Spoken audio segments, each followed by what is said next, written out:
அவர் சரவணா ஸ்டோரில் உட்காந்து காஃபி சாப்பிடும்போது மடிசார் கட்டிட்டு ஒரு மாமி வந்து காலில் விழுந்திருக்காங்க.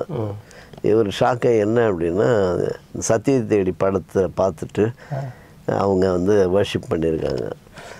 அது அவருக்கு உடனே ஃபோன் அடிக்கிறார். காஃபி சாப்பிட வந்தோம் சார், நிறைய படம் நடிச்சிருக்கேன், கமல்ஹாசனாலும் நிறைய படம் தயாரித்தாலும் இதுதான் முதல் முறையாக பப்ளிக் பிளேஸில் ஒருத்தரையாக காலில் விழுறாங்க, இந்த படத்தில் தான் அப்படின்னு சொன்னார். அந்த அளவுக்கு பாதிப்பை ஏற்படுத்திய ஒரு படம். அதில் அவருக்கு வந்து நிறைய இடத்துல அவரை பேசுந்து அதெல்லாம் நம்ம ஆளுங்க என்னென்னா அவருக்கு ஞானஸ்தானம் கொடுத்து அவர் பேரை மாற்றி எல்லாம் பண்ணிட்டாங்க அவருக்கே தெரியாமல். கிறிஸ்தவர்கள் உங்கள் படங்களுக்கு கொடுக்குற ஆதரவு இல்லை வரவேற்பு என்னன்னு கேட்டேன். அதான் அதில் வந்து இது மாதிரியான எதிர்ப்பு, நடிகர்களை வைக்கிறதுக்கு எதிர்ப்பு, அப்புறம் காதல் பாட்டு வருது அப்படின்னு ஒருத்தர். மாற்றம்னு ஒரு படம், அது வந்து சிங்கப்பூரில் ஒரு மிகப்பெரிய ஒரு பாஸ்டர், அவர் லயன் சுப்பையான்னு சொல்லுவாங்க.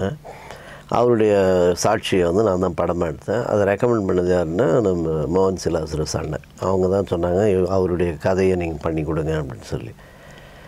அந்த படத்தில் அவர்கிட்ட நான் கூட அவர் வீட்லேயே 4 நாள் தங்கி அவர் கூட பேசி அவர் சொன்னதெல்லாம் கேட்டு அப்புறம் நான் ஸ்க்ரீன் ப்ளே பண்ணி திரும்ப அவருக்கு அந்த கதையை சொல்லி இவ்வளோ தூரம் நடந்தது. அவர் தன்னுடைய மனைவியை முதல் சந்தித்தது தேட்டரில் தான் சந்தித்தார்.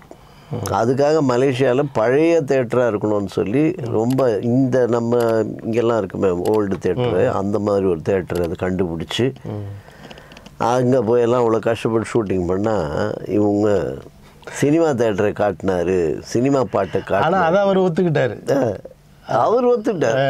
அவருடைய சாட்சி. இப்போ நான் வந்து சாட்சி சொல்லும் போது நான் ஒருத்தனை அடித்தேன்னா நான் அடித்ததை காட்டி தானே ஆகணும். அதை விகாரமாவோ அல்லது கவர்ச்சியாவோ இல்லை மற்றவங்களுக்கு வன்முறையை தூண்டுற அளவுக்கு எடுத்தோன்னா தப்பு. நான் அப்படி பண்ணல. அவங்க 2 பேர் தேட்டரில் மீட் பண்ணாங்க. அது சொன்னது உண்மை சம்பவம். அவங்க யாரோ ஒருத்தர் டிக்கெட் எக்ஸ்ட்ரா இருக்குது வேணுமான்னு கேட்டு கொடுத்துருக்காங்க. அப்படி தான் அவங்க நட்பு வந்து அந்த அம்மாவை அவர் கல்யாணம் பண்ணார். அதுக்கு எனக்கு என்ன நிறைய பேர் வந்து பாட்டு வந்தது இல்லை, லவ் சாங் வந்தது அப்படின்னு. என் மகனில் அவர் வந்து அது மாதிரி ஒரு பெண்ணை சந்தித்தார் அப்படின்றது தான் ரூபனுடைய சாட்சி. அதுலேயும் அப்படி தான் வந்து. இதில் கொடுமை என்னென்னா நாங்கள் பப்ளிக்கில் ஸ்க்ரீன் பண்ணுவோம்யா, அந்த பாட்டு வரும்போது லென்ஸில் நான் மூடிட்டு நான் பேசுவேன். ஒரு பாஸ்டர் பெருமையாக தான் சொன்னார். எல்லாம் சொன்னேன், மொத்த படத்தையும் மூடிடுங்க, அதுக்கு எதுக்கு அது பாருங்கள் எவ்வளோ நம்ம வளராமல் இருக்கோம். இவங்கெல்லாம் எப்படின்னாக்கா உன்னத பாட்டை வந்து ஸ்டேப்லர் போட்டு பைபிள் படிக்கிறது இல்லை, பைபிள் படிப்பாங்க. அந்த போஸ்டர் வந்து ஸ்டேப்லர் அடிச்சிடுவாங்க. அதுவும் அதுக்குள்ளே தானே வாழ்க்கைக்குள்ளே இருக்கும். வாழ்க்கையிலும் இருக்குது, பைபிள்லேயும் இருக்குது. நீ வந்து பரிசாவியானவர் எழுதின பைபிள்னு சொல்கிற, பரிசாவியானவர் அலோவ் பண்ணி தானே அதில் உன்னத பாட்டே இருக்குது. உன்னத பாட்டை படிக்க முடியுமா? அதை படிக்காமல் வாலிப வயசில் கடந்தவன் இருக்கானா? ஏன் வந்து பொய்யா மாய்மானமாக ஏன் வாழறீங்கன்ற தப்பு அது.